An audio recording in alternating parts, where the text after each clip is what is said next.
कभी सोचा है कि गणित के समीकरणों में नंबर्स और सिंबल्स के पीछे कोई विजुअल कहानी छिपी हो सकती है? आज हम ठीक यही पता लगाने वाले हैं। हम देखेंगे कि कैसे सीधी और घुमावदार रेखाएं यानी ग्राफ हमें समीकरणों के हल या सॉल्यूशंस को एक बिल्कुल नए नजरिए से दिखाते हैं। तो चलिए इस ज्यामितीय रहस्य को मिलकर सुलझाते हैं। तो चलिए इस बुनियादी सवाल से शुरू करते हैं। जब कोई कहता है कि एक समीकरण को हल करो, तो इसका असल में मतलब क्या है? हम आखिर ढूंढ क्या रहे होते हैं? ये सिर्फ कुछ नंबर निकालने का खेल नहीं है, बल्कि ये उस समीकरण में छिपी एक कहानी को उजागर करने जैसा है। और बीजगणित की भाषा में उस कहानी के जो मुख्य किरदार हैं उन्हें हम शून्यक या जीरोस कहते हैं। ये वो जादुई नंबर्स हैं जो इस पूरी पहेली को सुलझाते हैं। तो ये शून्यक होता क्या है? इसकी सीधी सी परिभाषा ये है कि शून्यक वो मान k है जिसे अगर हम समीकरण में x की जगह रख दें तो पूरा समीकरण शून्य यानी जीरो हो जाता है। मतलब p ऑफ k बराबर 0। सीधी भाषा में ये वो चाबी है जो समीकरण के ताले को खोल देती है। अपनी पड़ताल शुरू करने के लिए चलिए सबसे सीधे साधे केस से शुरू करते हैं। रैखिक बहुपद मतलब ऐसी इक्वेशंस जिनका ग्राफ एक सीधी रेखा होता है। यहीं से हमें अपना पहला सुराग मिलेगा। ये रहा हमारा पहला उदाहरण y equals to 2x plus 3। ये एक रैखिक या लीनियर बहुपद है क्योंकि इसमें x की सबसे बड़ी घात यानी डिग्री 1 है। इसका ग्राफ हमेशा एक सीधी रेखा बनता है। अब सवाल ये है कि इसका शून्य कहाँ छिपा है?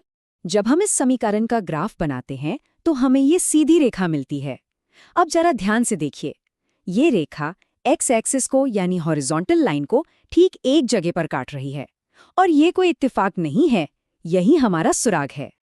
और अगर हम देखें कि ये रेखा एक्स एक्सिस को किस पॉइंट पर काट रही है, तो वो एक्स वैल्यू है -1.5।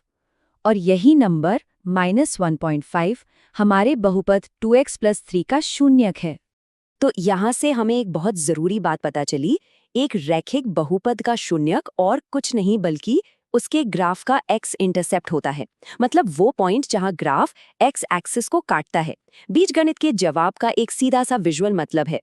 ठीक है, तो सीधी रेखाओं का रहस्य तो सुलझ गया। लेकिन तब क्या होता है जब समीकरण सीधी रेखा न बनाकर एक वक्र या कर्व बनाता है? चलिए अब द्विघात बहुपदों यानी क्वाड्रेटिक पॉलिनोमियल्स की दुनिया में चलते हैं। तो अब लेते हैं एक द्विघात बहुपद y = x² - 3x - 4।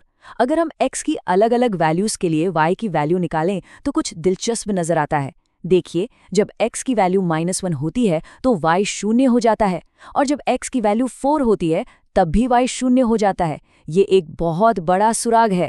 और जब हम इन सारे पॉइंट्स को जोड़ते हैं तो हमें ये सुंदर सा यू आकार का कर्व मिलता है जिससे परवलय या पैराबोला कहते हैं। और देखिए, हमारा सुराग यहाँ भी काम कर रहा है। ये कर्व एक्स एक्सिस को एक नहीं बल्कि 2 अलग अलग जगहों पर काट रहा है, -1 पर और 4 पर। इसका मतलब इस बहुपद के 2 शून्यक हैं। इससे एक बहुत दिलचस्प सवाल उठता है, क्या हर द्विघात बहुपद का ग्राफ यानी हर परवलय एक्स एक्सिस को हमेशा 2 बार ही काटेगा या कुछ और भी हो सकता है? चलिए इसके 3 संभावित केस देखते हैं। केस नंबर 1 तो वही है जो हमने अभी अभी देखा। ग्राफ एक्स एक्सिस से 2 अलग अलग पॉइंट्स पर गुजरता है। इसका मतलब है कि समीकरण के 2 असली और अलग अलग शून्यक हैं। दूसरे केस में परवलय नीचे आता है और एक्स एक्सिस को बस एक ही पॉइंट पे छूकर वापस ऊपर चला जाता है। ऐसा लगता है जैसे वो 2 कटिंग पॉइंट्स एक में मिल गए हैं। इस मामले में बहुपद का सिर्फ एक ही शून्यक होता है। और तीसरा, सबसे हैरान करने वाला केस, ग्राफ एक्स एक्सिस को बिल्कुल भी नहीं छूता। वो या तो पूरी तरह से ऊपर रहता है या पूरी तरह से नीचे। इसका मतलब ग्राफ के हिसाब से कोई इंटरसेक्शन नहीं है, जिसका बीजगणित में मतलब है कि इस बहुपद का कोई वास्तविक शून्यक नहीं है। तो अब एक पैटर्न उभर कर सामने आ रहा है। एक रैखिक बहुपद जिसकी घात 1 थी, उसका ज्यादा से ज्यादा एक शून्यक था। और एक द्विघाती बहुपद जिसकी घात 2 है, उसके ज्यादा से ज्यादा 2 शून्यक हो सकते हैं, या तो 2 या 1 भी नहीं। ये एक बहुत ही जरूरी खोज है। तो क्या ये पैटर्न आगे भी जारी रहता है? अगर हम बहुपद की घात को 3, 4 या उससे भी ज्यादा कर दें तो क्या होगा? चलिए इस यूनिवर्सल पैटर्न का पता लगाने के लिए परवलय से आगे बढ़ते हैं। यहाँ एक त्रिघात यानी घात 3 बहुपद का ग्राफ है और ये ग्राफ हमारे बनाए गए नियम को कितनी खूबसूरती से फॉलो करता है। देखिए, ये एक्स एक्सिस को 1, 2 नहीं बल्कि 3 बार काट रहा है, इसलिए इसके 3 शून्यक हैं, -2, 0 और 2। लेकिन द्विघात बहुपद की तरह ही 3 सिर्फ अधिकतम संख्या है, हमेशा 3 ही हो ऐसा जरूरी नहीं। यहाँ 2 और उदाहरण हैं। बाई तरफ y बराबर x³ का ग्राफ x एक्सिस को सिर्फ 1 बार काटता है और दाई तरफ y बराबर x³ माइनस x² का ग्राफ इसे 2 बार काटता है। तो हम देख सकते हैं कि घात 3 के बहुपद के भी 1, 2 या 3 शून्यक हो सकते हैं। इन सभी सुरागों को एक साथ जोड़ने के बाद हम अपनी आज की खोज के सबसे बड़े निष्कर्ष पर पहुंच चुके हैं। अब समय है उस गहरे कनेक्शन को उजागर करने का जिसे हम इतनी देर से ढूंढ रहे थे। और ये हमें एक बहुत ही दमदार नियम तक ले आता है। किसी भी बहुपद की घात n हो तो उसका ग्राफ x एक्सिस को ज्यादा से ज्यादा n बार काट सकता है। इसका सीधा सा मतलब है कि घात n के बहुपद के ज्यादा से ज्यादा n शून्यक हो सकते हैं। बस बहुपद की घात देखिए और आपको उसके हलों की अधिकतम संख्या पता चल जाएगी।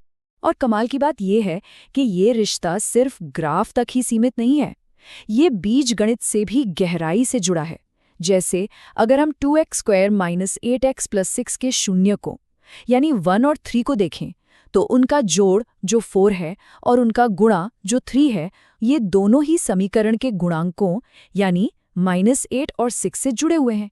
ये दिखाता है कि गणित में सब कुछ कितनी खूबसूरती से एक दूसरे से कनेक्टेड। तो आज की हमारी यात्रा यहाँ खत्म होती है। हमने देखा कि कैसे किसी समीकरण का ग्राफ हमें उसके हलों की संख्या बता सकता है। ये हमें सोचने पर मजबूर करता है।